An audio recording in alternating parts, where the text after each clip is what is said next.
Well, the question is, does powder coat last forever? And this is not powder coated. I painted this with primer, and it's been a year or so. It's dying, but it's not falling off. So, and it was crappy oil base. I'm going to use another product that I believe is a lot better. Vista Protec is a hybrid type water base that turns into oil when it dries, has a little more flexibility, lasts longer in the sun, but still fails after a period of time. So, is it a permanent thing to get powder coating done? And this is what I want you guys who are painters to put your comments down there, because I know that if you're thinking about getting this done, you might want to just go back and read those comments and see what they say. Because what I'm finding is powder coat jobs on fences, wrought iron fences, failing in 5 years. And I mean brutally failing. I learned this stuff back in the 80s or 90s when they first started doing powder coating. A friend of mine had one of those Volkswagen things, and he went and got the bumpers powder coated, and within 1 year of powder coating them, the powder coat was chalking like this. It was all flat looking, and it had lost its luster, and it was dead. But this was because it was in Vegas. So maybe if you guys are in Michigan, it's lasting. I don't know. But this is your opportunity to tell everybody what's happening where you are. Because where I'm at in California, I'm seeing 5 years. I can go up to powder coat a lot of times, and I can just pull it all off in sheets. It just falls off of the metal. So, and guys say it's because the metal wasn't prepped right or the metal wasn't whatever, but I'm seeing so much of it that I'm sure it's not that. And here's my theory on it. So like an oven baked enamel paint job is baked at like 160 degrees. Powder coat's over 400, I think. I'm not sure. I don't do powder coat, so I don't know. Maybe somebody who does powder coat can comment that. And powder coat's put on with, you spray it on with an electrostatic type system, and you put the powder on the metal, and it goes everywhere. And then when you put it in the oven, it melts it and then turns it, adheres it to the metal. So it's a melting process, I believe.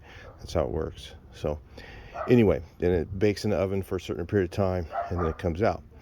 I think what happens is when you make a can of paint, and this is what I like to use on wrought iron. When you make a can of paint, what they do is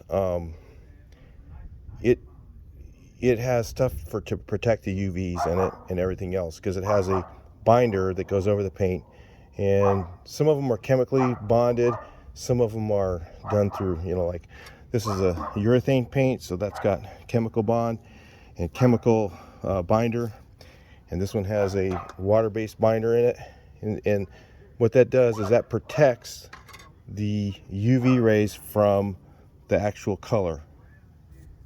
And again, maybe I'm wrong, but powder coat, when it gets out of the oven, it gets so hot that anything that would protect that surface from the binders are just no longer there, because it's gotten so hot and melted onto the surface that that can't have any UV protection that's very adequate.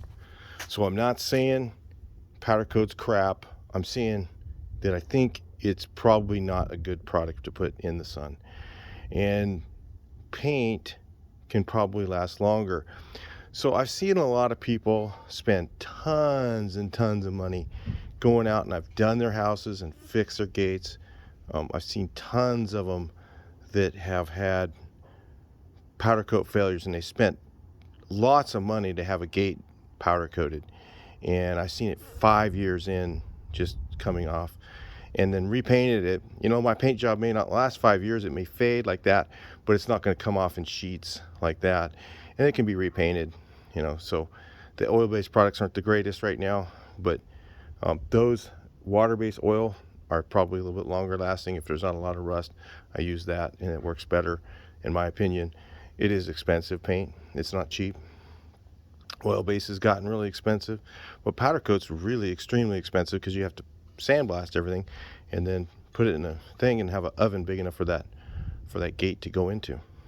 So anyway, you painters that have seen this, maybe you've seen a lot of powder coat failures, and it'd be a chance to put it down in the comments, and then people who are looking to get your house powder coated or get something on your house powder coated might want to look at those comments and see what we have seen, and use that to kind of help you make a right decision on what to do. I'm not saying don't do it. I'm just saying, you know, if you're going to spend a lot of money, you got to be aware of what's going on and what we've seen, and maybe some of you powder coat guys can explain why you think that they were failing, if it was. I really think it's a chemical bond. I think it's a binder issue, where the binder does not protect the colorants from breaking down, and when the colorants break down, then it can actually, you know, the paint can actually break down, and then the can delaminate from the surface, and I think that's what's happening. That's my opinion, but you know, I could be wrong. All right, I'll talk to you guys in the next video. See what you guys think. I'll talk to you in the next one. Please like, share, and subscribe.